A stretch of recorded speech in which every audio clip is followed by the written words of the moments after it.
দুই ঈদে ও বেতের সালাতে রাফু ইয়াদাইন বা বাড়তি তাকবীর করা হয়, কিন্তু ফরজ সালাতে করিলে সমস্যা কোথায়? শরীয়ত অনুসারে আপনার কাছে জানার অনুরোধ রইল। অর্থাৎ দুই ঈদের সালাতে বাড়তি আমরা 6 তাকবীর দিই, কি দেই না?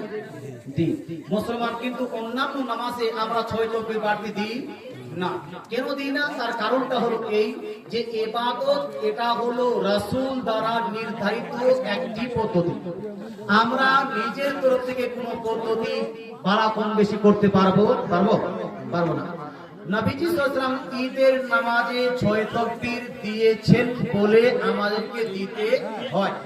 ফরজ ওয়াজিব অন্যান্য নামাজে রাসূল করিম সাল্লাল্লাহু আলাইহি ওয়াসাল্লাম এই 6 তাকবীর বা বাড়তি কোনো তাকবীর দেয়নি।